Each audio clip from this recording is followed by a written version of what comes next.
Welcome to The Longer Game, the only show that's dedicated to the future of retail. We bring on real-life people in the retail industry.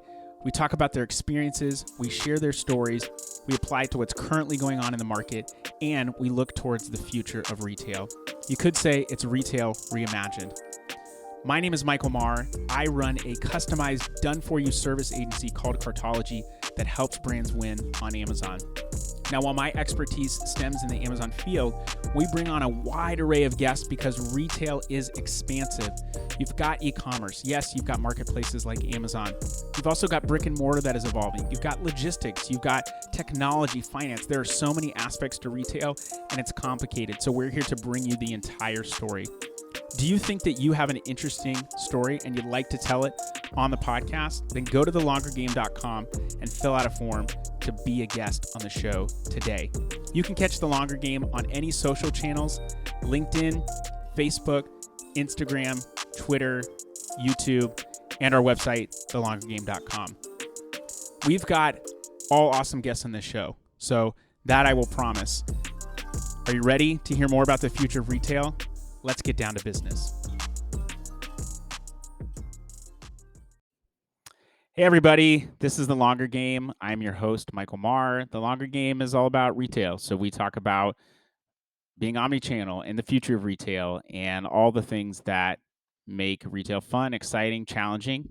And today on the show, I have a special guest. Her name is Veena Giridhar, and she is the CEO of salesBeat. And she'll get into the more technical side of things. But they're an AI company that is focused on helping companies be more efficient in retail and CPG. If I'm going to drop another acronym, FMCG, and maybe she can even speak specifically about that. But welcome to the show, Veena. Thank you. It's a pleasure to be here. Tell us more about what salesBeat does. In simple terms, we eliminate out of stocks and overstocking in stores. So it's all the stuff that you see these days when you go into a supermarket where you see empty shelves. We help solve those issues and make sure that people find what they want when they want it and they walk into a store. And from the supermarket side, we make sure that they don't overstock on certain products to meet that demand as well. What do you think is a bigger problem for companies in retail? Is it understocking or overstocking? In terms of value, it's understocking. Okay. In terms of impact on everything else, it's overstocking because if you look at it, you spend a lot of money making a product, transporting raw materials, getting it into the Great. manufacturing line, make it massive carbon footprint. You transport it into the warehouse, and then you transport it again into your retail warehouse, put it in store, and then it's just sitting on shelf, taking up real estate. Yeah. People are not buying it. So it's a lot of money that sort of keeps accumulating, and then you end up having to writing it off or disposing of it because it's either expired or they realize that people are not going to buy it. And typically, you'd be surprised to know that it goes into horse farms or into landfill. And Horse farms? Is that what you said? Yes. So food and beverages basically go into horse farms or cattle farms. Oh, okay. Because it's just not getting used, and the animals will eat anything. Is that what we're Pretty much, saying? sadly, Wow. yes. Okay. Yes. Okay. Well, that's interesting. Good to know. I would say when I think about stuff from e-commerce perspective, and this seems to be the same in retail, but if your product's out of stock, and even more specifically when I look at my area of expertise, Amazon, as soon as your product goes out of stock, it's not visible to people. There's no shelf space that sticks around. There's nothing that says this product was here or even out of stock. Your product is just gone. And so when your product is gone from search, it's gone from visibility, people have no idea that your product even exists. But even if something says out of stock on a store shelf, or like this should be here, I imagine someone may not have been paying attention to that as much. They might see, okay, the product I normally see, I don't see the label anywhere, so I'm gonna have to get something else. They're automatically making that decision in their head, but they're not even paying attention to an out of stock or anything like that. They just are not seeing the label, and they're going from there. Yeah. And for e-commerce, this is a lot worse, to your point, because in a retail store, you're in the store already. So there's a sunk cost in getting to the store. Yeah. So the customer is not going to go, I'm going to leave the store and look for another store because I can't find my product. That person's going to look for alternatives. Yeah. And they'll probably buy a different brand, which is terrible for the brand that needs to have its product in that store. Right. But on an overall level, the store is not as worse off, unless the consumer is as picky, and he or she probably says, my brand is not here, I'm walking out and finding a different place. Well, and when E-commerce. someone's going to a store, they're likely, like, especially like a Target, a Kroger, or a Walmart, they're not going there for just one item. So Yeah, even if exactly. they say, I'm not going to buy this item, they're still going to go on and buy other items. But very likely they're there for a reason, especially if it's FMCG or fast moving consumer goods. So anything that's consumable or anything that's going to need to be bought on a regular basis. Exactly. So they're going to need something. If they're out of peanut butter, let's say, and maybe their favorite brand's not there, unless their kid's like, no way in hell am I going to eat this kind of peanut butter, they're probably going to buy an alternative, which is why there are private labels or store brands inside of a store. Uh, it's options in case something else is out of stock, or if they just want something that isn't even always necessarily cheaper, but they want a different option, Yeah, then they've got that option. But when it goes out of stock online, it's completely gone. And so if they're maybe just looking for one product, they might say, okay, maybe I can come back. But inside of a retail store, it could be very easy to just pass on and say, okay, well, my kids ended up liking this better. Like you're giving an opening to another brand to take your customer. exactly. And it's, you took the example of peanut butter, which works, but another one I which just eat it is, regularly, so I was trying to think of so do things I, that so do I. I that were love in peanut my butter. yeah, So that were in my cupboards. but one area where this happens quite a lot is cleaning products, laundry liquid. Mm, Because if you think about it, very few consumers are as stuck on brands, as in, unless there is this one fragrance of laundry liquid that you really like and sure. cannot find it anywhere else, you're not likely to basically say, I'm going to pass on the store because they don't have my brand and the fragrance that I like the most in there. They're going to probably buy another cleaning product which works as well, in a washing machine. Well, and But people are oh, go ahead. I was just about to say that with e-commerce, it's actually quite different. So what usually happens is, if you find that there are certain things that you are fixed on, and you're on the e-commerce website and you don't find it, the inertia is not as much. So you would just go, I can just as simply open another browser on my laptop and start looking for the products in Can't just different go to stores. another store while you're in another store, unless you're Ex- doing it on your phone. Yes, true, but it's still easy to Yeah, open another app and go, I'm going to check if if 9 out of 10 products are available on e-commerce site A versus 6 out of 10 on e-commerce site B, even if the 6 out of 10 are exactly what I'm looking for versus the 9 out of 10, which is more or less, but I've swapped out certain things, I'd probably go for the 9 out of 10 on the e-commerce site. So 90%. I mean, it's hard to beat. One of the things that we're seeing, and that even some of the brands that we're talking with that we help service on Amazon, and I would say people are conscious about, just in general, I mean, the past 10, 15 years, especially with the increase of the companies that are doing like a one for one model, or very purpose driven companies, like, we want to, decrease our carbon footprint. We want to, Subaru will plant a tree I don't know, every time something happens, every time yeah, some event happens. And actually, there's a company, there's a bourbon company called Angels Envy, and they were doing something for that was with reforestation. So if you take a picture of their bottle, and you, like, on Instagram, and you hashtag it for the trees, something like that, they'll plant a tree every time you do that. So there's more, even people that are consuming alcohol are wanting to be more conscious with their dollars. yeah, But I would say, when you look at something like a laundry detergent versus a beauty product and or a food product, my guess is that people are, like you said, they're going to be less loyal to the detergent because, one, it's not something that they're putting in their body, even though it's something that's going yes, on their body. yeah, But it's also, there's I think, less prestige around.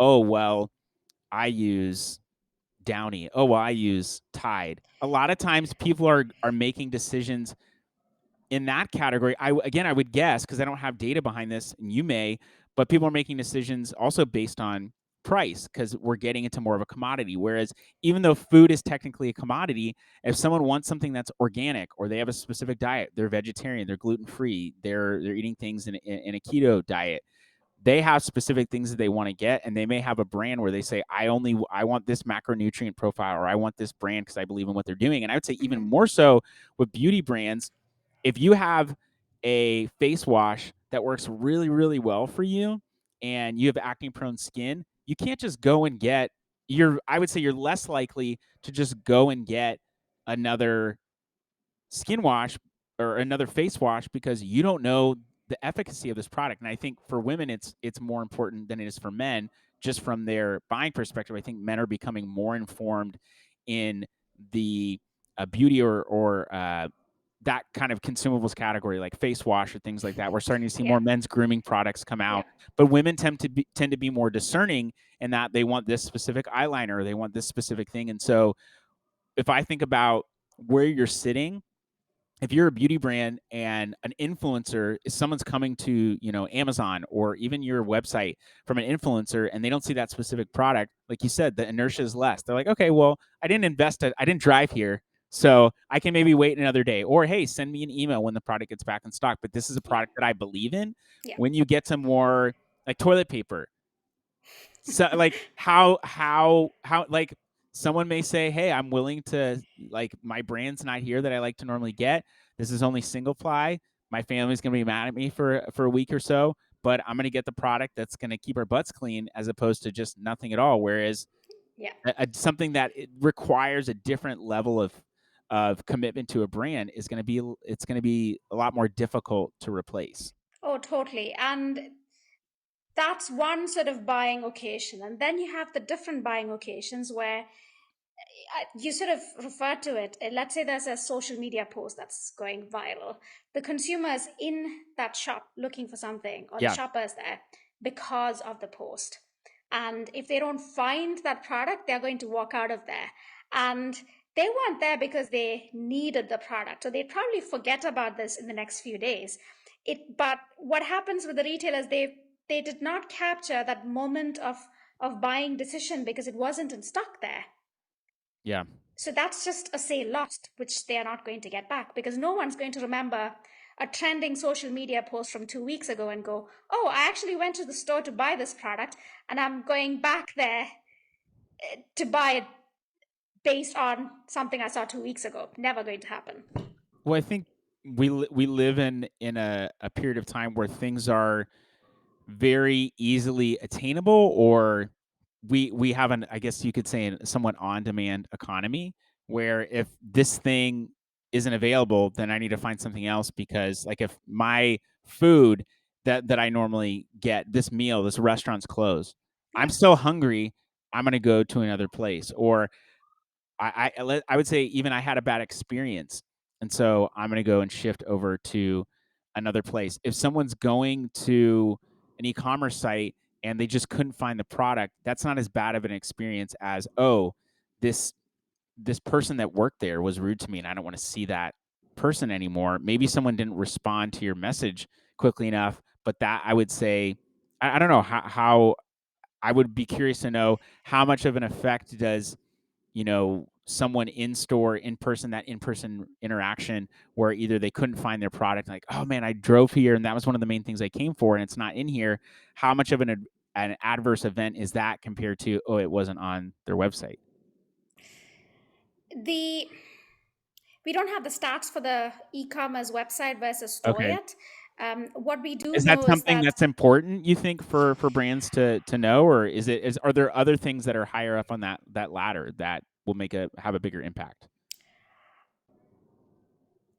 so I think to your point, the fact that the customer has gone all the way to a store to buy something has a big impact. And Okay. this actually impacted in a different way. So, for example, statistics have shown that about 80% of consumers tend to switch stores if they don't find what they want in a store. Ah, okay. And that basically alludes to the whole I've driven all the way across to this particular store to buy it, or walked all the way across, Yeah. not found it, and I'm feeling really cheesed off that it's not there. So I'm That's gonna a nice go way of putting it. I'm to the cheesed next up.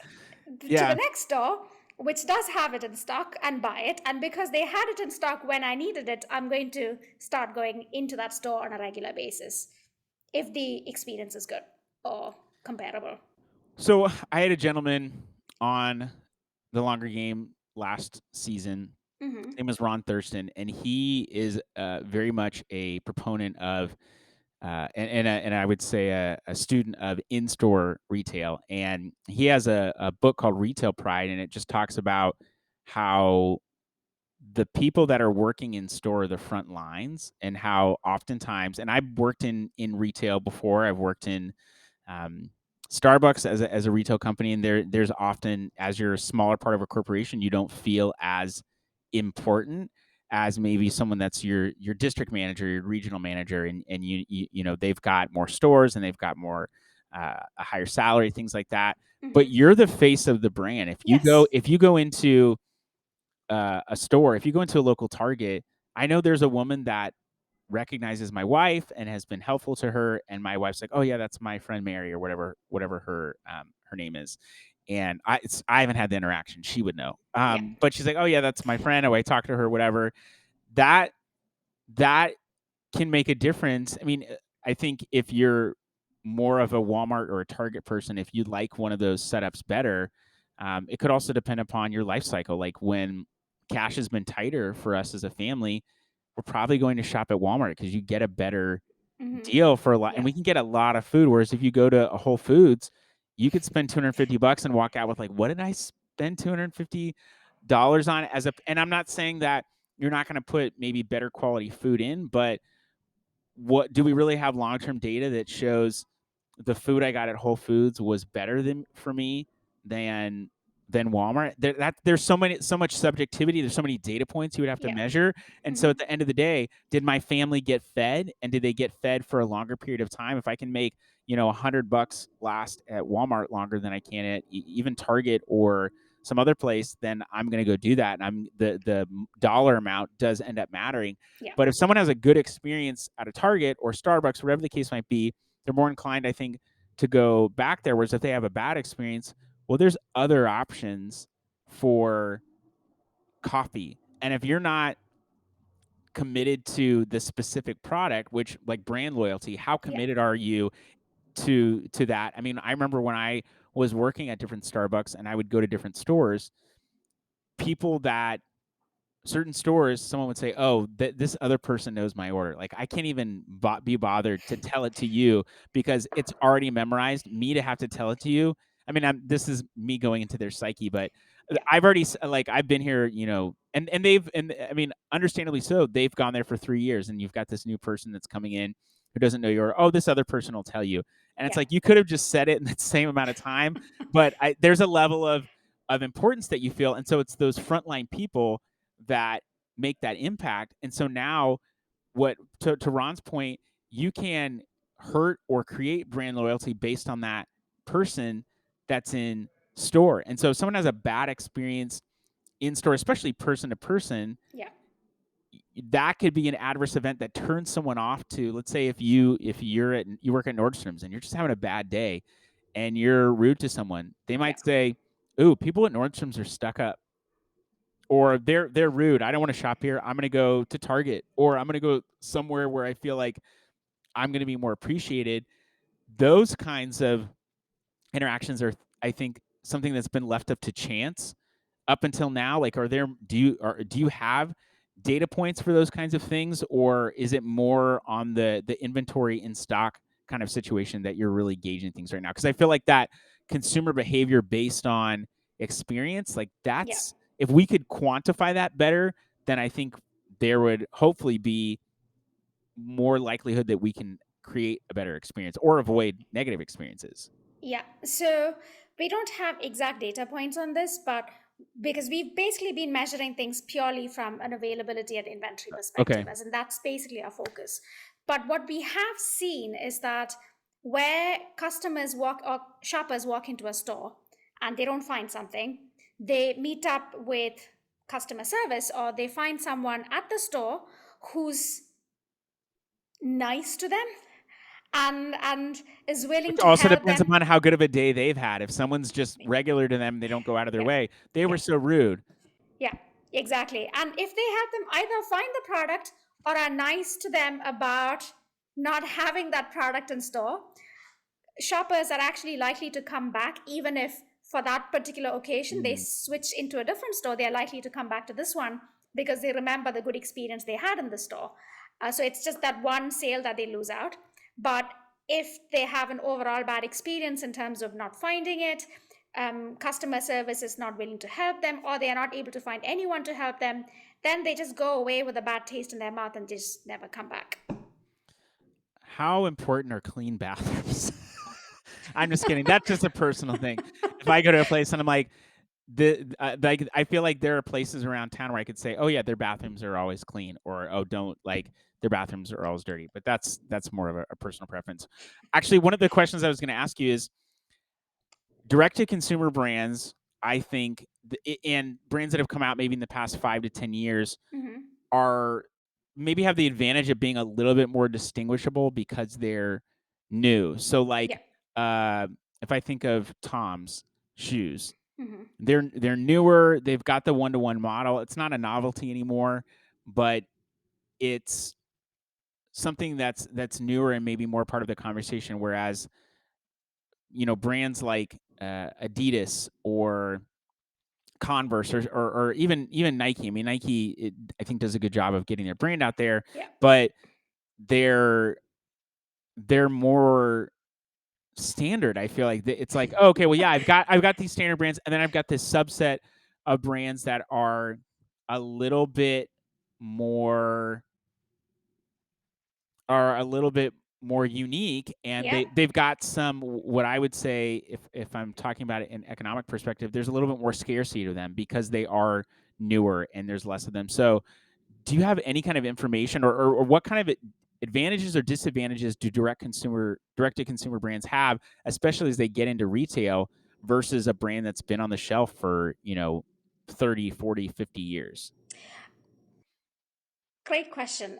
So I'm going to sort of split that into a few different segments because there's so many layers to sort of uncover Okay. here. Yeah. So I have a tendency Tom's, of making things a little bit more complicated than they need to be, but thanks. I think it's just the nature Okay. of what we are discussing here because it's not just one thing that influences our decision. It feels like it, but a lot of the times there's There's multiple so things. many factors. Yeah. It's not Yeah, just this yeah. because of this, then that. There's a distinction that needs to be made between correlation and causation too. Yeah, absolutely. And let's just take so you took the example of shoes, and I think shoes there's a bit more of a choice element there, and a little bit more of a I like these shoes because they make it a certain way, they Right. fit a certain way, and that sort of thing. So if we bring it on a level playing field and just go back to the laundry example, I like it because of how simple the product is. If it cleans well, people buy it. Yes, there is a Right. Okay. brand element to it. That's one of the reasons why people buy certain brands versus others. But the basic need is it needs to clean well. Okay. And it makes it a simple product. So if we take that, we find that, to your point, direct to consumer brands, and it's less about them being direct to consumer and more about if they have values that add to the brand. Like, for example, you have Method as a brand in the UK. I'm not sure if it's big in the US. And eCover is another one. Okay. Both of these are sustainable laundry liquids which are biodegradable, no unnecessary chemicals, but clean as well. Okay. And what we found is that consumers are more willing to shop around for those particular brands versus any others. They're willing to go and shop and find those brands versus, Exactly. oh, okay, Yes. interesting. Yeah. And how recently have those companies come out? They've been around for about 5, 6 years, Okay, maybe but I more mean, than still that. relatively new if you're looking at like detergents or. Yeah, if you look at like an Ariel, a Persil, a Surf, yes, they've been those guys have been around for a while. These guys comparatively new. And they've arguably spent a lot more money in terms of cost of goods, like production and marketing overall. And so, how does a or how are you seeing, looking at data, that a bigger brand can be more relevant? Like, is the competitive advantage there again marketing? Is it saying, well, we actually care about XYZ, or is it the when I think about like Tide, and they're having Stone Cold Steve Austin and Ice-T and all these like celebrities get on and say, "Hey, switch to cold." And Gordon Ramsay is like, "What the hell are you talking about?" Like, okay, yeah, I'll switch. That's fine. Like, Yeah. where's the competitive advantage? Can there be a brand excitement that goes beyond just the um, the novelty of marketing? How do those bigger brands now combat the newness, the shininess of a direct to consumer brand? I think they need to think about it in a different way. It's less about competing directly with a brand. They need to look at themselves and understand how best to appeal to their target consumer or target shopper. And it all goes back to brand basics. It's all about, what are these people really looking for?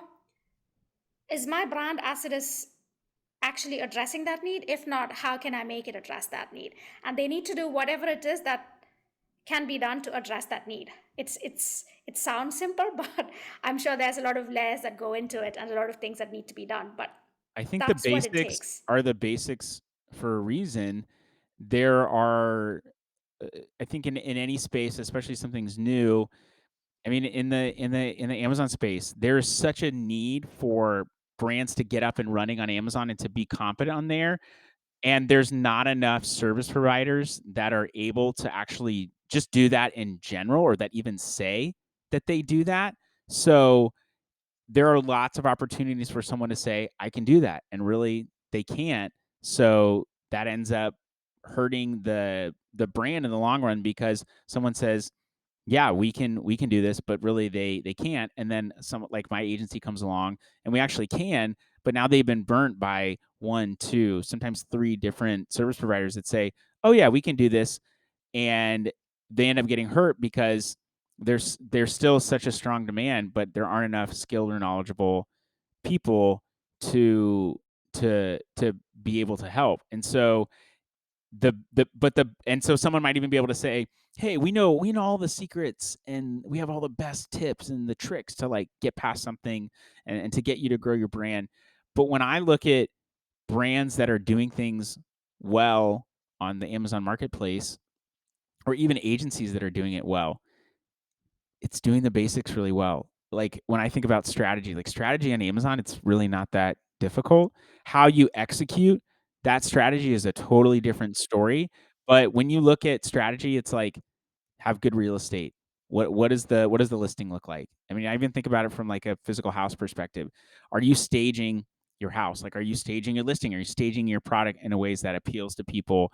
And whatever your product is it is there an on trend component? Like a lot of food brands are showing their, if they have banana nut bread, are they pairing it with bananas and nuts and like the actual ingredients, so people get they get a really quick sense of, oh, okay, bananas, nuts, I get it. Like, it's not just having to read something, like they can see those visuals, and they can compute faster. So like the basics are the basics for a reason, because they actually work and they help people. So I think it's, you say it's easy, and it's easily said, and it's simple, but maybe it's not so easy. It's simple in that, what does your brand actually offer people, and are you telling that to them effectively? And then all the years of research and all the additional stuff that goes into that, that's what actually helps people to know, oh, okay, this brand is always going to save me money, this brand is always going to keep my whites whiter, or whatever the case might be. Yeah, yeah, absolutely. And I think so. For example, one of the brands that I really like is Seventh Generation. Well, Oh yeah. taking the example of, isn't that basically is a large company brand that basically appeals to the consumer or the shopper. Okay.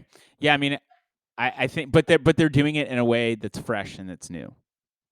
Exactly, and it basically appeals to all the values that consumers or shoppers want to see in the brand that they're buying, and it's contemporary, it's new, and I think what has made it harder for these companies is they've had to basically go and launch a completely new brand that addresses these things than revamp an existing brand to stand for the same things. And I think that's the complexity here.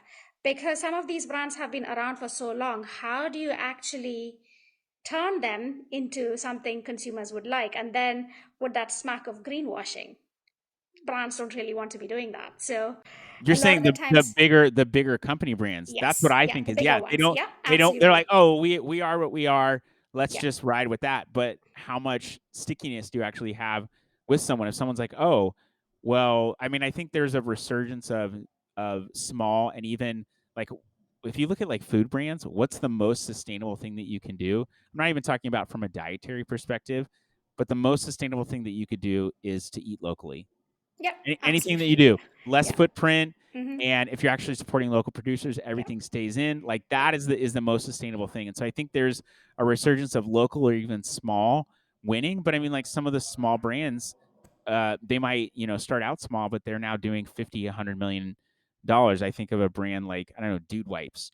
I think they're close to maybe 100 million or something like that, in terms of sales. And so I would consider them to be small compared to like a Cottonelle, but they're pretty. That's pretty big. I mean, 100 million is not a small amount of No, money. no, not at all. And I think that's basically what makes things so difficult. Is the fact that we're dealing with a small to big like showdown. Is that what you're saying? I think they each have their own place. Okay. They each have their own strengths. And I think so if we look at what consumers want and how they're buying things, yes, you have a certain segment of consumers who want products that are core to their values, but you do see that now things are changing with inflation coming in. People are Price changing. matters more, right? Yeah, and you're buying a lot more of private label brands where you have absolutely no idea where they've come from. There's no traceability of supply chain. They don't stand for anything except low value or value for money. It's changing things. So I think brands need to really play on their strengths, and as long as they are relevant to shoppers and consumers, it's all about how do we stay relevant for those shoppers and consumers and give them value rather than chasing after this particular new customer who I may or may not get at a really high cost, in which case profitability is impacted. How do you make sure you're available in stores to the people who want it when they come in to buy it? I just looked up, and I think Dude Wipes did like 50 to 67 million, but it's still, that's a lot of money. That's more money than I have. Let's put it that Yeah. way. Not that I'm like the pinnacle of wealth or anything like that.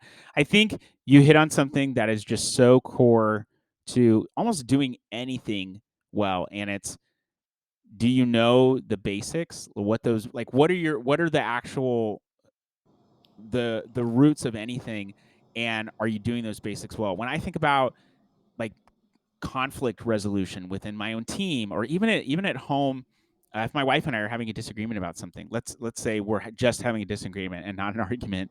Right. um what's the core issue? Is it that I said, it was the thing that I said, or was it that, hey, I've just had a bad attitude all day and I'm not being as nice as I need to be? Like, what's the core thing there? Because you can get caught up in a lot of the extra stuff, the flashy stuff. Well, you did this and you said this thing, and I was like, wait, have you eaten today?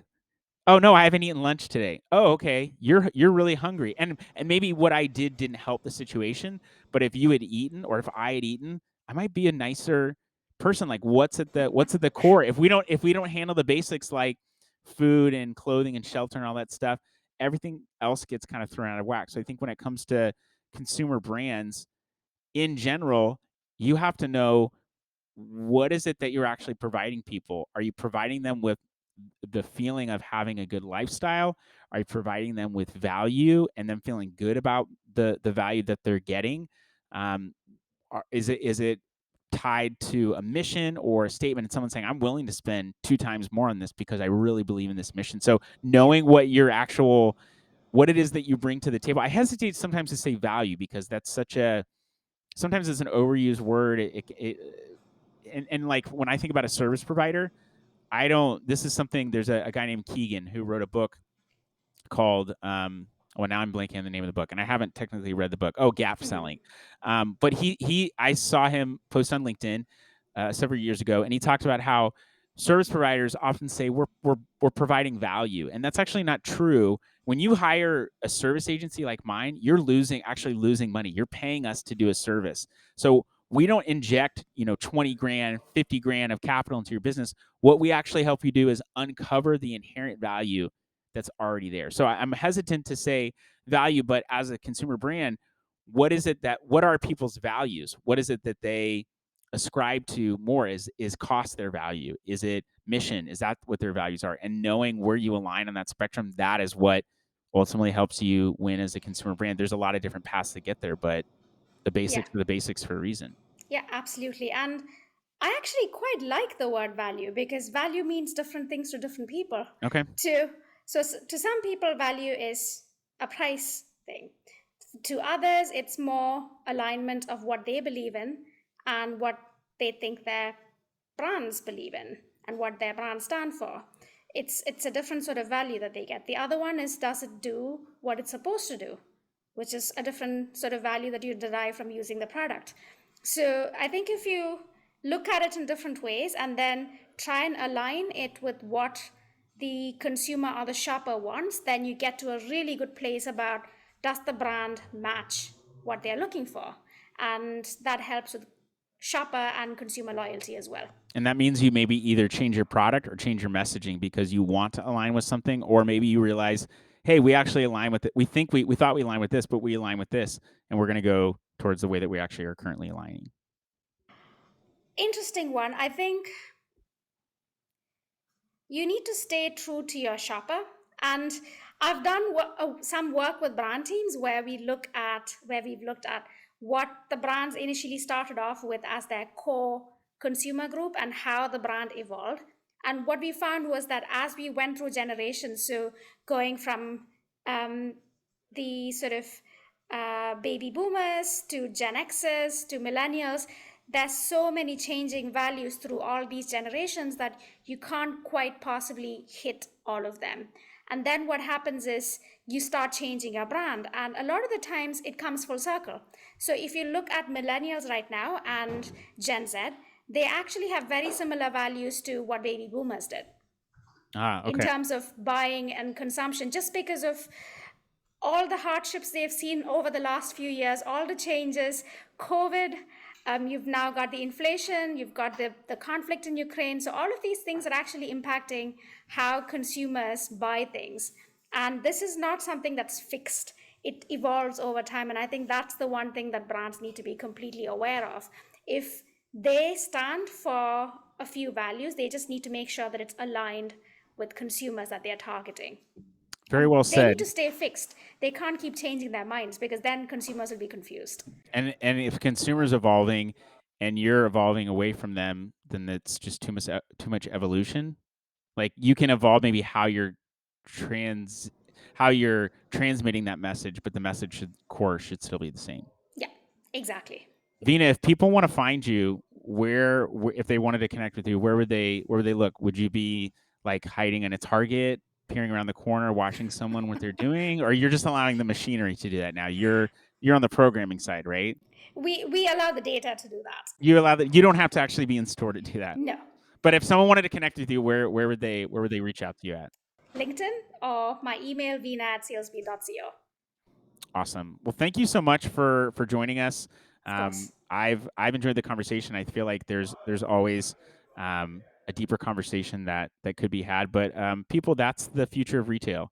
Retail is omnichannel. It's complex. There's a lot of different components that are playing into it, and it's ever changing. And yet the basics still stay the same. So if this is a lesson to anyone out there, brands or even just humans, I don't know what humage are, but humans, just stay true to what your core values are and be clear and honest with yourself about what those are. If something's important to you, be honest that this is important to me. If price is important to you, that's okay. It doesn't have to be all about the most premium good, but just recognize that and be true to that. So, all right, that's it. That's the end of the show, everyone. Have a good rest of your day, or don't have a good rest of your day. I don't know. I'm not going to tell you what to do, but yeah, stay true to who you are. See you, everyone. All right, that was the show. What did you think? That was the longer game. We would love for you to share the show with other people and to leave us a review of the show. So go to iTunes, go to Spotify, even go to YouTube, comment, leave a review, and share this on any social channels that you are active on and wherever you have influence. We want to share this story and stories like it to as many people as possible. Do you have a compelling story and do you want to come on the podcast and talk about it, and you're in the retail industry, then go to thelongergame.com, fill out a form, and we will contact you about coming on the show. You can find us on any social channels, Instagram, LinkedIn, Facebook, Twitter, and you can go to our website, thelongergame.com, to actually read all of these episodes in blog form in text, because we know not everyone's going to listen. This podcast is brought to you by my agency, Cartology. We are a customized, done-for-you service agency that helps brands win on Amazon. It is super complex selling on the Amazon Marketplace. We help simplify that for you. This podcast is also brought to you by Podcastify Me. They are a full-service podcast production company that designs podcasts around people who are paid for their advice. That is coaches. If you want someone to help create, strategize, and distribute your podcast to the masses, go to podcastify.me to find out more. I've so enjoyed that you've been a part of the conversation and that you've given of your time to hear these people's stories. We'd love for you to share. If you want to find out more, just go to thelongergame.com. Hope you have a great rest of your day. Stay blessed. And until next time, cheers.